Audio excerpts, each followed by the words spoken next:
కేసుల ఉపసంహరణ కేవలం ప్రభుత్వ నిర్ణయం మాత్రమే కాదని అది చట్టపరమైన ప్రక్రియలో భాగమని హోంమంత్రి అనిత తెలిపారు.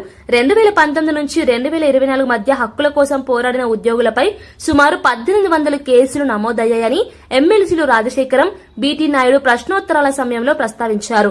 ఈ కేసులపై చట్టపరమైన సమీక్ష జరుగుతుందని మంత్రి స్పష్టం చేశారు. న్యాయపరమైన విధానాలను అనుసరించాల్సిన తర్వాతే కేసులపై నిర్ణయం తీసుకునే అవకాశం ఉంటుందని చెప్పారు. హోమ్ మినిస్టర్ గారు మీ ద్వారా కోరేది ఏంటంటే ఉద్యోగుల మీద పెట్టిన కేసును కొట్టివేయాలని మీ ద్వారా ప్రభుత్వం చర్యలు తీసుకోవాలని మీ ద్వారా కోరుతున్నారు. నాయుడు గారు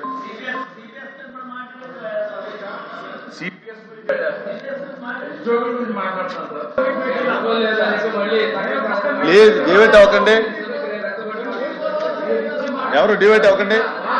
గత ప్రభుత్వంలో మాక్సిమం అంటే ఎవరైనా బయటకు వచ్చి ధర్నా చేసినా ఏం చేసినా అధ్యక్ష మాక్సిమం చాలా మందికి ఉద్యోగస్తుల మీద అదేవిధంగా రాజధాని రైతుల మీద కూడా కేసులు పెట్టిన సందర్భాలు కూడా ఉన్నాయి అధ్యక్ష.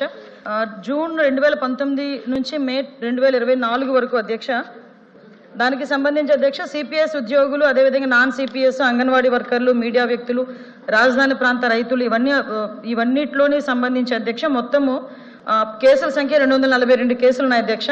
అండర్ ట్రయల్ అండర్ ఇన్వెస్టిగేషన్ 11 కేసులు ఉన్నాయి అధ్యక్ష. పెండింగ్ ట్రయల్స్ 39 ఉన్నాయి అధ్యక్ష. పోలీస్ డిస్పోజల్ పోలీస్ దశలో ముగింపు క్లోజర్ 170 ఉన్నాయి అధ్యక్ష. కోర్టు డిస్పోజల్ 22 ఉన్నాయి అధ్యక్ష.